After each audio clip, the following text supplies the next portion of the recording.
रो रो कहती सिया मेरे प्यारे पिया जल्दी आओ, दुष्ट रावण से मुझको बचाओ।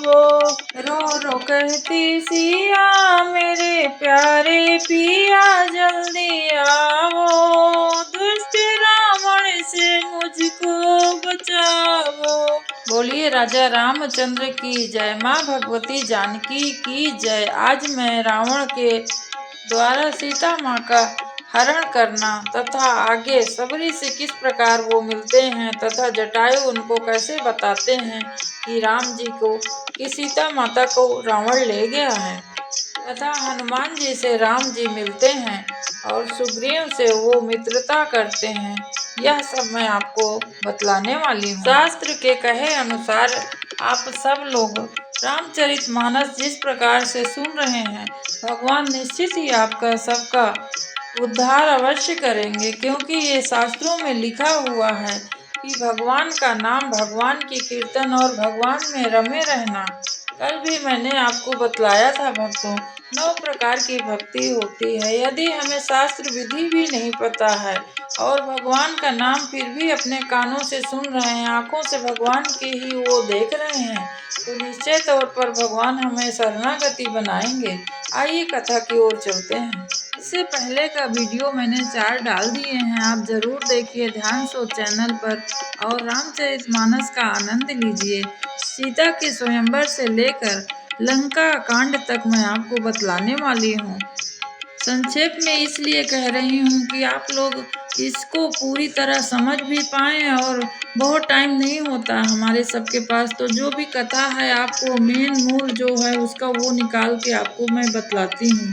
कल मैंने पंचवटी में राम जी और सीता महारानी तथा लक्ष्मण आ गए हैं और उनको बहुत टाइम तक वहाँ रहते हुए बीत गया। उसके बाद एक समय सूर्पनखा अपना वन विहार के लिए निकली और उनको देखकर मोहित हो गई। राम जी को देखकर कहती है कि न तुम्हारे जैसा कोई योग्य पुरुष आज तक मुझे मिला है और इसीलिए मैं कुंवारी हूँ।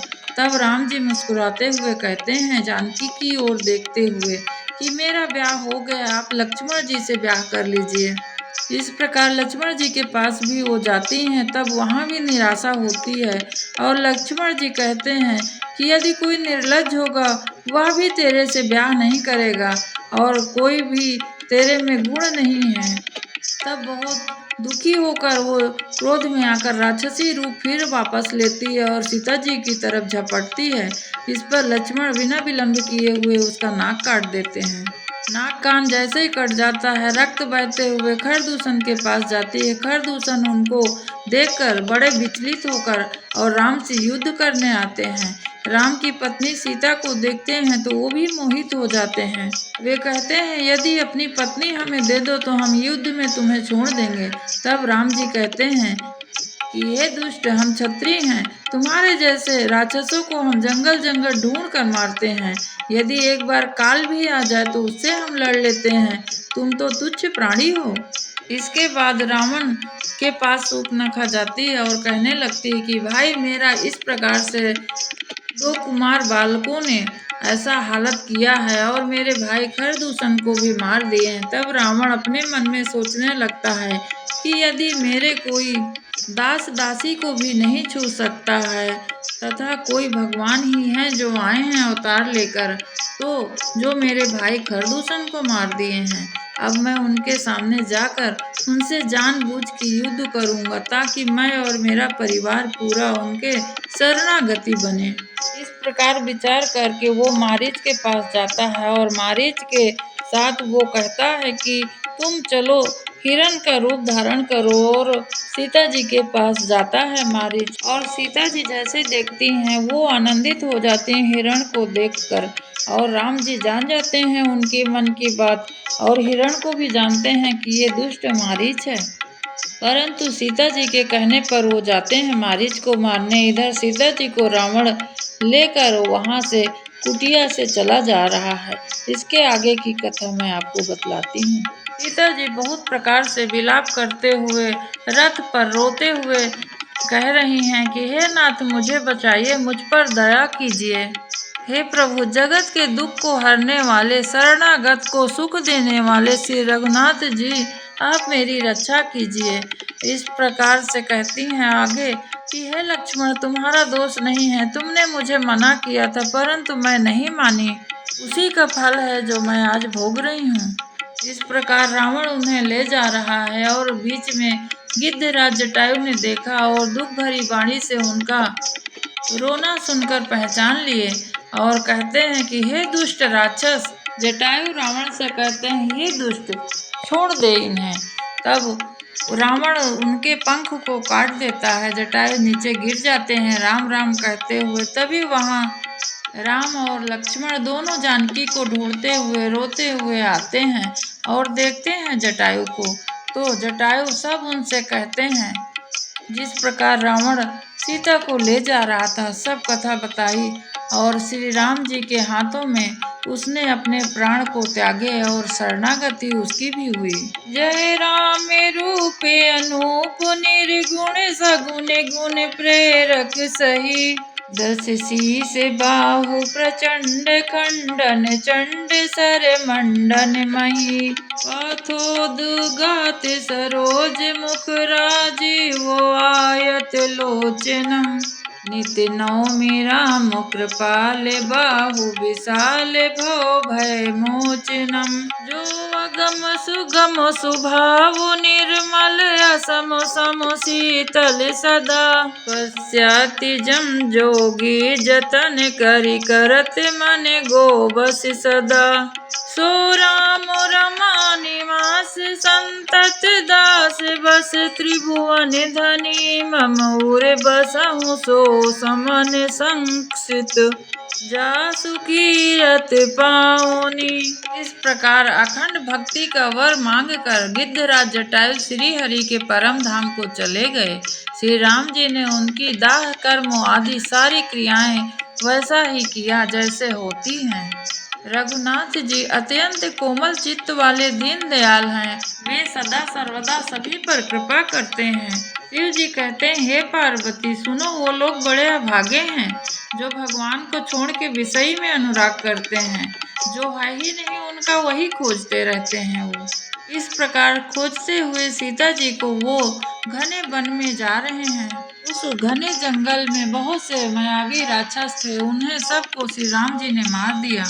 इस प्रकार सारे राक्षसों को मारने के बाद अपना आगे पधारे श्री राम और लक्ष्मण जी सबरी के आश्रम गए और सबरी जी ने श्री राम जी को घर में आए हुए देखा तो वो एकदम प्रेम से अश्रुधारा बहने लगे और उनका मन बड़ा प्रसन्न हुआ। वो कमल के नेत्र और विशाल भुजा वाले, सिर पे जटाएं, मुकुट और हृदय पर बनमाला धारण किए हुए दो सुंदर सांवले और गोरे भाइयों के चरण में लिपट कर रोने लगी। उसके बाद धैर्य धरकर उन्होंने रसीले स्वादिष्ट कंद मूल फल लाकर श्री राम जी को दिए और बार बार प्रशंसा करके उन्होंने प्रेम सहित खाया। कहीं कहीं यह भी लिखा है शास्त्रों में कि लक्ष्मण जी यह बेर को नहीं खाए और उसके बाद उन्होंने फेंक दिया था। वही बेर जाके संजीवनी बूटी के रूप में फिर उगे और उनसे ही शक्ति लगी जब लक्ष्मण जी को, तब वही बेर से उनको हनुमान जी द्वारा जो बूटी लाई गई थी उससे ही लक्ष्मण जी बचे। सबरी कहती हैं कि मैं अत्यंत अधम और बहुत मंद बुद्धि हूँ। श्री रघुनाथ जी ने कहा, हे भामिनी तुम मेरी बात सुनो, मैं केवल एक ही भक्त को संबंध मानता हूँ।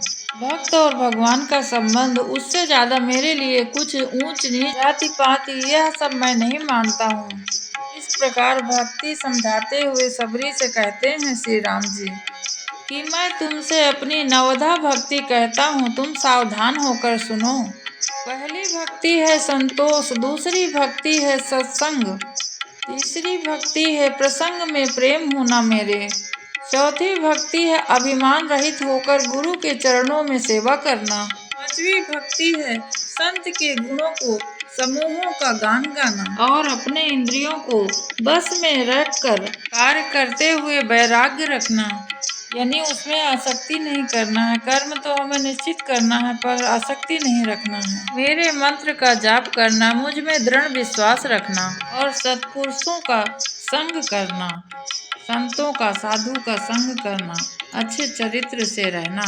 इस प्रकार सबरी को बहुत प्रकार से श्री राम जी ने भक्ति मार्ग का रास्ता बतलाया और उनके बहाने हमारे और आपके लिए है ये भक्ति मार्ग। क्योंकि सबरी माता तो स्वयं प्रभु राम जी को प्राप्त कर ली हैं, उनकी सेवा कर रही हैं। इसके बाद सबरी कहती हैं, हे रघुनाथ जी, आप पंपा नामक सरोवर पर जाइए, आपकी सुग्रीव से वहाँ मित्रता होगी। रघुवीर वहाँ सब हाल वो बतावेगा आपको। और आखिरी में मुस्कुराते हुए कहते हैं, हे नाथ, आप तो खुद ही सब कुछ जानने वाले हैं। वही कथा सकल बिलो के हरि मुख हृदय पद पंकज धरे। तज जोग पावक देह हरि पद लीन भई जहाँ नहीं फिरे। नर विविध कर्म अधर्म बहुमत शोक प्रद सब त्यागहु। विश्वास करि कहा दास तुलसी राम पद अनुरागहु। इस प्रकार सबरी पैर छूकर श्री राम जी के चरणों में गिर गईं और उनसे आशीर्वाद लिया। तुलसीदास जी कहते हैं कि यदि अनेक प्रकार के कर्म, अधर्म और बहुत से मत, ये सब शोकप्रद हैं। हे मनुष्यों, इनका त्याग कर दो और विश्वास करके श्री राम जी के चरणों में प्रेम करो, प्रेम करो। क्योंकि जो नीच जाति की, पाप की जन्मभूमि थी, ऐसी स्त्री को भी जिन्होंने मुक्त कर दिया है। महाबुद्धि श्री राम जी के शरणागति सभी मनुष्य को होना चाहिए। प्रकार सबरी से विदा लेकर भगवान वन की ओर चल दिए। राम लक्ष्मण दोनों जा रहे हैं और इतना सुहाना वन और सब प्रकार के पशु पक्षी जीव तथा कितने ही प्रकार के कमल के पुष्प और अनेकों प्रकार के रंग बिरंगे कमल खिले हैं। बहुत से भंवरे स्वर में गुंजार कर रहे हैं। पंछियों का समुदाय देखते बनता है। राम जी अत्यंत सुंदर तालाब देखकर स्नान किया और परम सुख पाया। एक सुंदर उत्तम वृक्ष की छाया में बैठकर श्री रघुनाथ जी छोटे भाई लक्ष्मण सहित देख रहे हैं। वहाँ सभी देवता और मुनि आए और प्रभु के स्तुति करने लगे।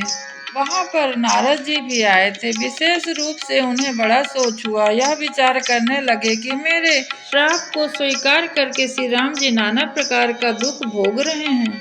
जाकर नारद जी श्री राम जी को प्रणाम करते हैं और वहाँ पर बैठ जाते हैं। विनय पूर्वक कहते हैं कि हे प्रभु, क्या कारण था आप मुझे विवाह नहीं करने दिया पिछले जन्म में। तब श्री राम जी कहते हैं, हे मुनि सुनो, मैं तुम्हें हर्ष के साथ कहता हूँ कि समस्त आशा भरोसा छोड़कर जो भक्त केवल मुझे ही भजते हैं, उनके हित की चिंता मुझे रहती है। तुम निरंतर भगवान का नाम लेते हो। यदि गृहस्थी में फंसते तो क्या तुम इस प्रकार से कर सकते थे भक्ति। इस प्रकार नारद जी को उपदेश देकर प्रभु नारद जी के बहाने हम सभी गृहस्थों को भी बताते हैं कि हम चाहे भले गृहस्थी में हों, अपने काम में लगे रहते हैं, परंतु भगवान का नाम हमें नहीं छोड़ना चाहिए।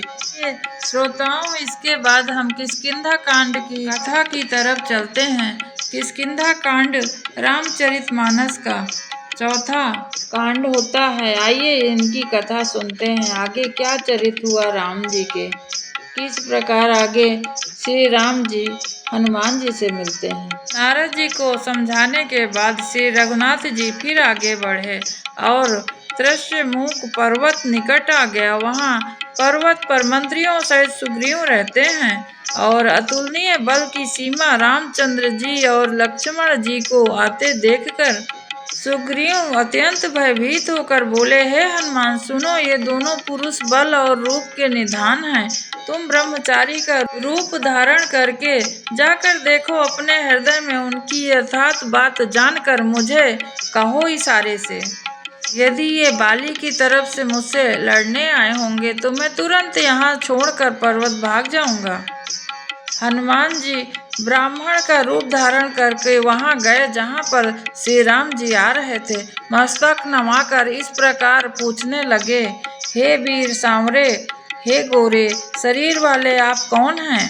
क्षत्रिय के रूप में वन में फिर रहे हैं। हे स्वामी, कठोर भूमि पर कोमल चरण से चलने वाले आप किस कारण वन में विचर रहे हैं? आगे भगवान को हनुमान जी कहते हैं, वन को हरने वाले आपका सुंदर कोमल अंग है और आप वन में दुस्सह धूप में घूम रहे हैं। ब्रह्मा विष्णु महेश इन तीनों देवताओं में से कोई हैं या आप नर और नारायण हैं अथवा आप जगत के मूल कारण हैं, संपूर्ण लोकों के स्वामी स्वयं भगवान, जिन्होंने लोगों को भवसागर से पार उतारने के तथा पृथ्वी का भार नष्ट करने के लिए मनुष्य रूप में अवतार लिया है। हम अयोध्या के दशरथ जी के पुत्र हैं और पिता का वचन मानकर वन में आए हैं। हमारे राम और लक्ष्मण नाम है। हम दोनों भाई, हमारे साथ एक सुंदर सुकुमारी स्त्री थी, वह मेरी पत्नी जानकी, जिसको किसी ने हर लिया है। हे ब्राह्मण, हम उसे ही ढूंढ रहे हैं।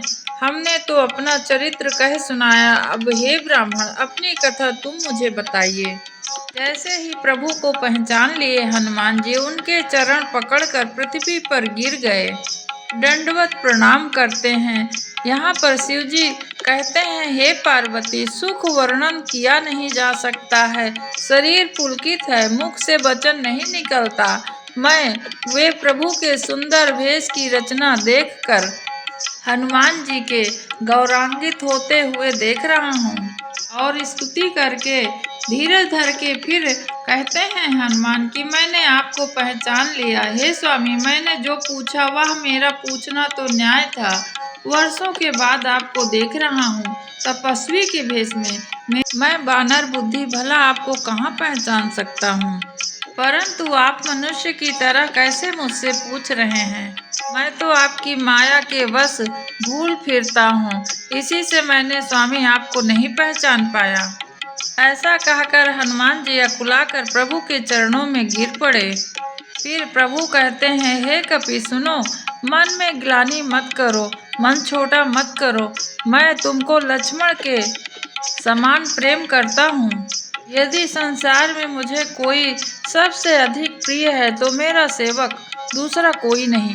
हनुमान, जिसकी बुद्धि में हमेशा ये बना रहता है कि मैं सेवक हूँ, मेरे अकेले के अलावा सब कुछ यहाँ जो है उसकी मुझे सेवा करनी है, वो भगवान के समान ही सब वस्तुओं को, सब चीज को और हर मनुष्य को जानता है, वह ही मुझे बहुत प्रिय है।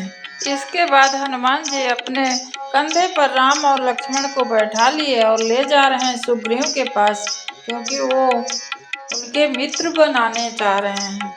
इस प्रकार हनुमान जी जा रहे हैं। हवा में उड़ता जाए रे मेरा राम दुलारा, हवा में उड़ता जाए रे मेरा राम दुलारा।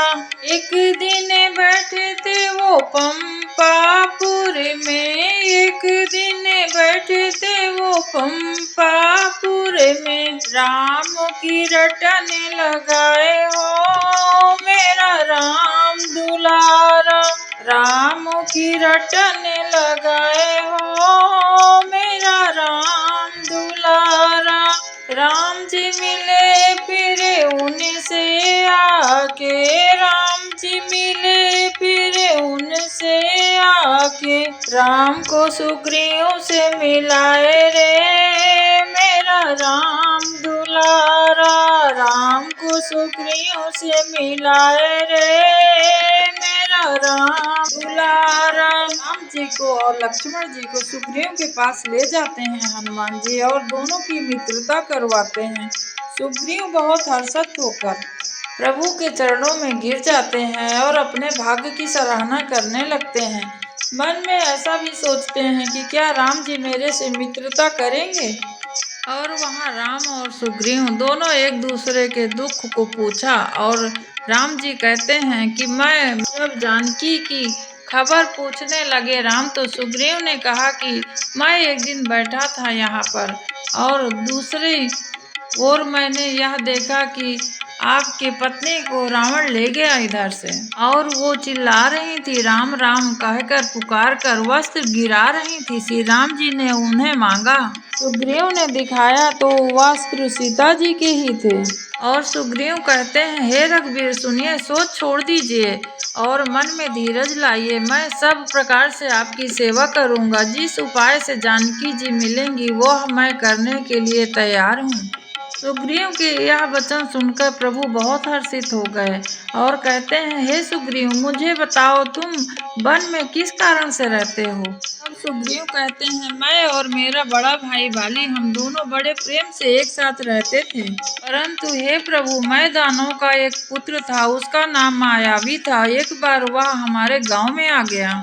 उसने आधी रात को नगर में फाटक पर आकर बुला रहा था जोर जोर से। शत्रुओं के बल को सह नहीं सका, वह दौड़ गया बाली और भाई के संग मैं भी चला गया। तब मायावी एक पर्वत में जाकर गुफा में छुप गया। तब बाली ने मुझे समझाकर कहा, तुम एक पखवाड़े तक मेरे बिना रहना। यदि मैं उतने में ना आ जाऊं तो तुम मुझे मरा समझकर यहाँ से चले जाना सारी सेना को लेकर।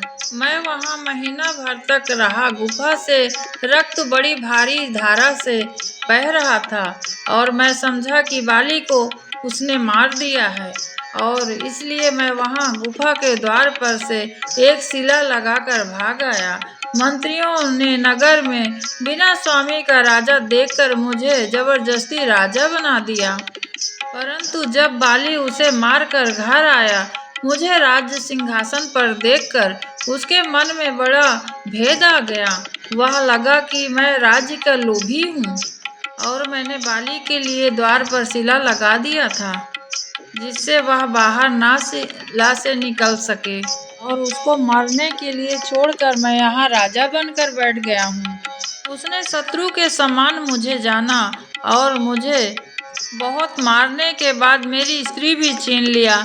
हे कृपालु रघुवीर, मैं उसके भय से समस्त लोकों में बेहाल होकर फिरता रहा। वह श्राप के कारण यहाँ नहीं आता है तो मैं वन में भयभीत रहता हूँ, परंतु वह श्राप के कारण यहाँ नहीं आ सकता है, इसीलिए मैं यहाँ रहता हूँ। यह सुनते ही राम की विशाल भुजाएं फड़क उठी। उन्होंने कहा, हे सुग्रीव सुनो, मैं एक ही बाण से बाली को मार दूंगा। ब्रह्मा और रुद्र शरण में जाने पर भी वो नहीं बच सकेगा। इस प्रकार से राम जी का अपार बल शक्ति देखकर सुग्रीव की प्रीति बढ़ गई और उन्हें विश्वास हो गया कि श्री राम जी अवश्य बाली का वध करेंगे। परंतु तत्क्षण सुग्रीव के हृदय में भक्ति विराजमान हो गई। कहने लगा कि मुझे अब बाली को नहीं मारने देना है, क्योंकि पत्नी और राज संपत्ति परिवार यह सब त्याग करके मैं सिर्फ आपकी सेवा करना चाहता हूँ, आपकी चरणों में ही आराधना करते रहना चाहता हूँ। इस पर श्री राम जी मुस्कुराए और वो कहने लगे, मेरा वचन कभी असत्य नहीं होता है, यानी बाली को तो अवश्य मारूंगा। इसके बाद श्री राम जी हाथ में धनुष बाण लेकर चले और सुग्रीव को कहा कि तुम बाली के पास जाओ। श्री राम जी का बल पाकर सुग्रीव बाली के निकट गया और बड़ा जोर से गरजा। बाली सुनते ही क्रोध भर के वेग में दौड़ा। उसकी स्त्री तारा ने चरण पकड़कर उसे समझाया कि हे नाथ सुनिए, सुग्रीव जिससे मिले हैं वो दोनों भाई तेज और बल की भंडार हैं।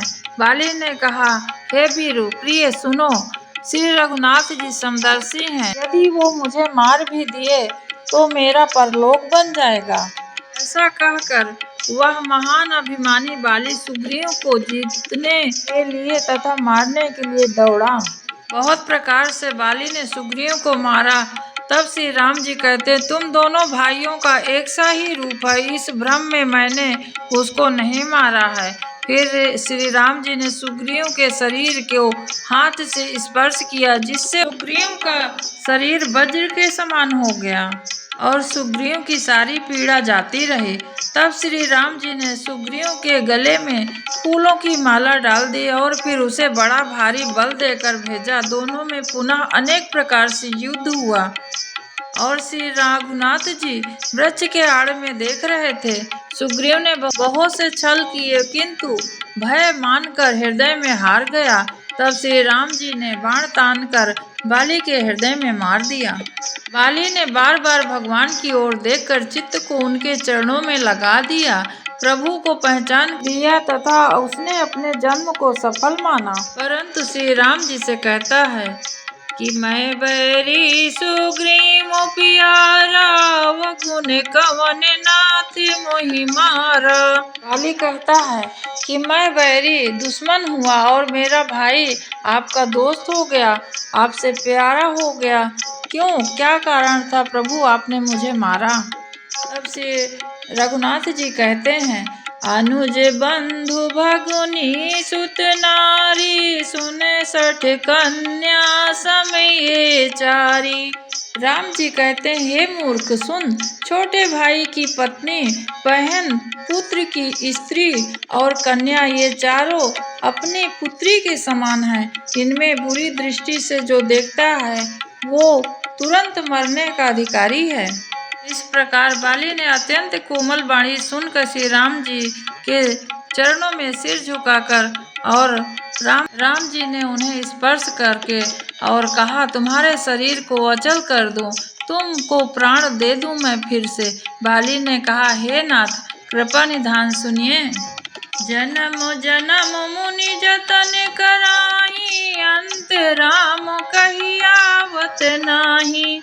जासु नाम बल शंकर काशी, देत सबहि समगति अविनाशी। बाली कहता है कि जन्म जन्म तक सब राम का नाम लेते हैं, लेकिन अंत समय जिसका जाने का समय रहता है तब मुँह से राम नहीं निकलता है, और आप मेरे सामने खड़े हैं प्रभु, फिर भी मैं और जीने की इच्छा रखूं। तो नयन गोचर जासु गुण नीति नेति, कही श्रुति गावही। जीति पवन मन गो नीरस, करी मुनि ध्यान कबहु की पावही। मोहि जानी अति अभिमान, बस प्रभु कहो राखी सिर आहिए। अस कवन 60 हठि काठी, सूर तरु बारी करही बबूरी है। अब नाथ कर करुणा बिलो, कहूँ देव जो वर मांगी हूँ। जेहि जोने जन्मो कर्मो, बस तहाँ राम पद अनुरागी हूँ। यह तनय मम सम विनय, बल कल्याण प्रद प्रभु लीजिए। गही बाह सुर नर नाहय, अपन दास अंगद कीजिए। इस प्रकार बाली ने बहुत नेति नेति कहकर निरंतर जिनका गुणगान सब करते हैं, और मेरे साक्षात भगवान प्रकट सामने खड़े हैं, और मैं और जीने की इच्छा रखूं। मैं आपसे सिर्फ एक वरदान मांगता हूँ कि जितने भी मेरे इसके बाद जन्म हो, मैं आपके पद में ही अनुराग रखूं। और मेरा एक और मांग है कि आप अंगद को अपने शरण लीजिए, अपने पास ही रखिए, उसको अपना दास बनाइए। श्री राम जी के चरणों में दृढ़ प्रीति करके बाली ने शरीर को त्याग दिया। श्री राम जी ने बाली को अपने परम धाम भेज दिया। नगर के सब लोग व्याकुल होकर दौड़े। बाली की स्त्री तारा अनेक प्रकार से विलाप करने लगी, उसके बाल बिखर गए। जब तारा को व्याकुल देखे तो श्री रघुनाथ जी ने उसे ज्ञान दिया, उसकी माया अज्ञान को हर ली। वे कहते हैं, वह शरीर तो प्रत्यक्ष तुम्हारे सामने सोया हुआ है और जीव नित्य है, फिर तुम किसके लिए रो रही हो? जब ज्ञान उत्पन्न हो गया तब वह भगवान के चरणों में गिर गई और भक्ति का वर उसने भी मांगा। इसके बाद राम जी लक्ष्मण को सुग्रीव के पास भेजते हैं। सुग्रीव जाकर राम जी के पास कहते हैं कि प्रभु क्या आज्ञा है मेरे लिए? तब प्रभु ने फिर कहा, हे वानरपति सुग्रीव सुनो, मैं 14 वर्ष तक गांव बस्ती में नहीं जा पाऊंगा। ग्रीष्म ऋतु बीतकर वर्षा ऋतु आ गई, अतः मैं यहाँ पास ही पर्वत में रहूंगा। तुम अंगद सहित राज्य करो, मेरे काम का हृदय में सदा ध्यान रखना, क्योंकि मैं बहुत दुखी हूँ जानकी के बिना। इसके बाद देवताओं ने पहले ही पर्वत में एक गुफा बना रखी थी, उन्होंने सोच रखा था कि कृपा की खान श्री राम जी कुछ दिन यहाँ आकर निवास अवश्य करेंगे। श्री राम जी वहाँ निवास किया। मंगल स्वरूप हो गया सुंदर स्फटिक मणि, यह अत्यंत उज्ज्वल शिला है, उस पर दोनों भाई सुख पूर्वक विराजमान हैं। एक दिन बादल बहुत घुमड़ घुमड़ कर गर्जना कर रहे थे। तब मन में भगवान सोचते हैं, हे प्रिय, बिना तुम्हारे मेरा मन बहुत डर रहा है। बिजली की चमक बादल में ठहरती नहीं है, जैसे दुष्ट की प्रीति स्थिर नहीं रहती है। बादल पृथ्वी के समीप आकर बरस रहे हैं, जैसे विद्या पाकर विद्वान नम्र हो जाते हैं। किस प्रकार मैं तुम्हारे बिना रहूं, ऐसा मन में विचार करते रहते हैं। और लक्ष्मण जी से कहते हैं, देखो वर्षा बीत गई, परम सुंदर शरद ऋतु आ गई, यह फूल फूले हुए हैं। वर्षा बीत गई, निर्मल शरद ऋतु आ गई, परंतु हे तात सीता की कोई खबर नहीं मिली है। एक बार कैसे भी पता चल जाए कि कहाँ हैं वो। लगता है सुग्रीव भी मेरी सुध भुला दी है। हे लक्ष्मण, तुम जाओ और सुग्रीव को बुला कर लाओ मेरे पास। तब लक्ष्मण जी गए और सुग्रीव को बुला कर लाए और सभी लोग बैठे हुए हैं। पवन कुमार श्री हनुमान जी ने विचार किया कि सुग्रीव श्री राम जी के कार्य को भुला दिया है। उन्होंने सुग्रीव के पास कहा कि आप ऐसा काम करिए जिससे प्रभु राम को हृदय में शीतलता मिले। तब सुग्रीव ने सारे वानर को कहा कि तुम समूह के समूह यहाँ वहाँ सब जगह जाओ, जहाँ सीता माता हो उन्हें ढूंढ कर लाओ, और यह सब काम 15 दिन में करो।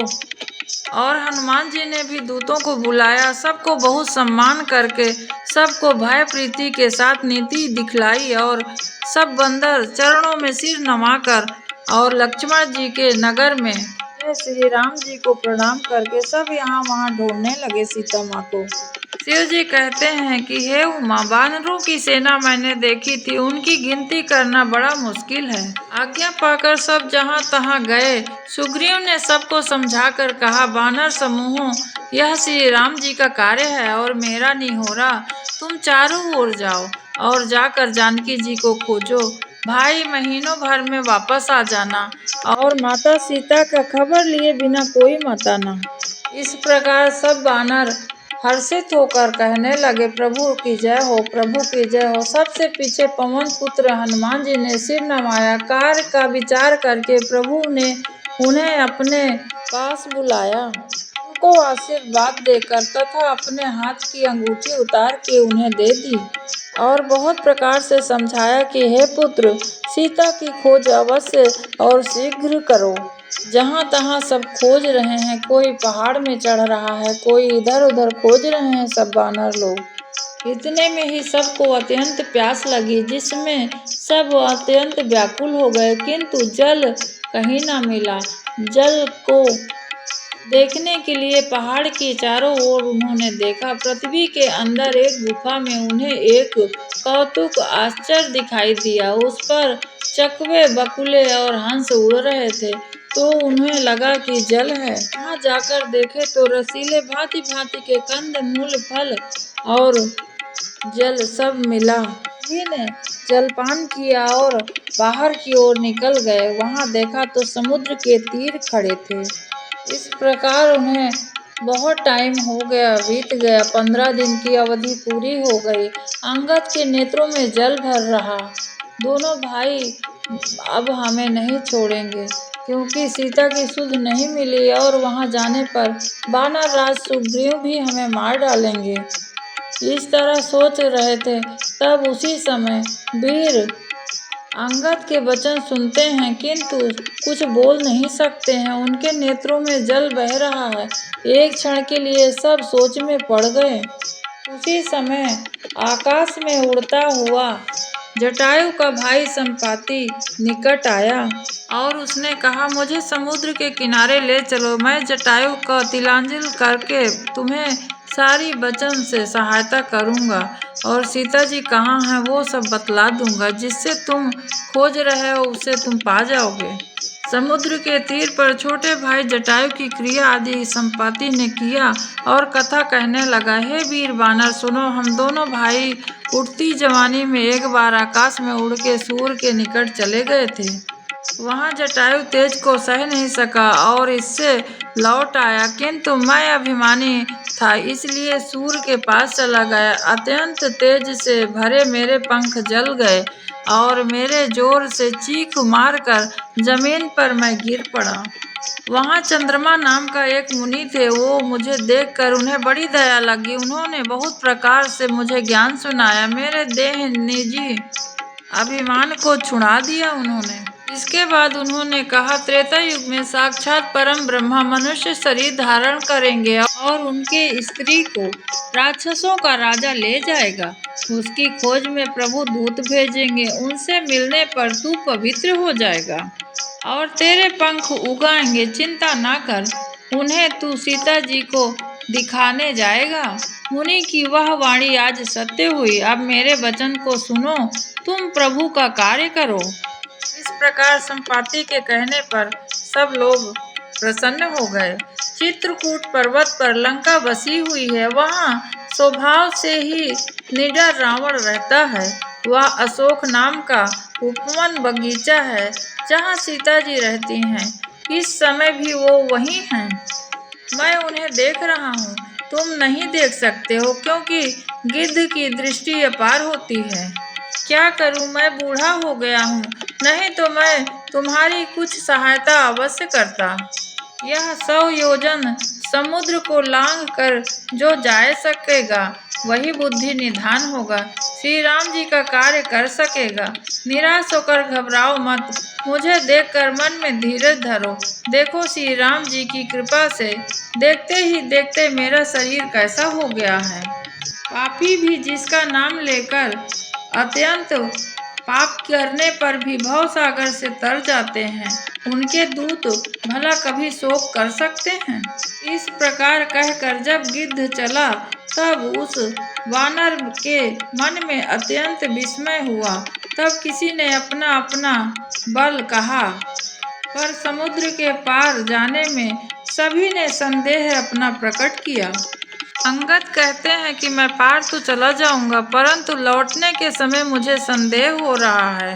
इस प्रकार जामवान ने कहा श्री हनुमान जी से कि हे हनुमान जी, बलवान तुम सुनो, तुमने क्या नहीं किया है और इतना चुप्पी साध रखी है, तुम क्यों नहीं कर रहे हो कुछ। रीछ पत सुने हनुमाना, का चुप साध रहो बलवाना। पवन तनय बल पवन समाना, बुद्धि विवेक विज्ञान निधाना। कवन सुकाज कठिन जग माही, जो नहीं होय तात तुम पाही। राम काज लगी तव अवतारा, सुनतई भय पर्वत आकारा। कनक बरन तन तेज विराजा, मानहु अपर गिरह कर राजा। सिंहनाद कर बारही बारा, लीलहु नादि जल निधि खारा। सहित सहाय राम नहीं मारी, आनहु हिया त्रिकुटी उपारी। जामवंत मैं पूछो तो ही, उचित सिखावन दीजो मोही। इतना करऊँ तात तुम जाई, सीतई देख कहो सुधियाई। तब निज भुज बल राजीव नैना, कौतुक लागे संग कपि सेना। सभी लोग ने और बानरों के सेनापति रीछपति सब कहने लगे कि हनुमान जी आप सब कुछ कर सकते हैं। जगत में ऐसा कौन कार्य है जो आप नहीं कर सकते हैं। ये तात तुम जाकर इतना ही करो कि सीता जी को देख कर लौट आओ और उनकी खबर श्री रघुनाथ जी को कहो। ये तुम्हारे लिए केवल खेल के जैसा ही होगा। इसके बाद तो श्री रघुनाथ जी स्वयं जाएंगे। वानरों के सहित राक्षसों का संहार करके सीता जी को स्वयं लेकर आएंगे वो। कपिसेन संग संघारे निश्चरे राम सीतैयानी है। त्रैलोक पावन सुजस सुर मुनि नारदादि बखानी है। जो सुनत गावत कहत समुझत परम पद नर पावहीं।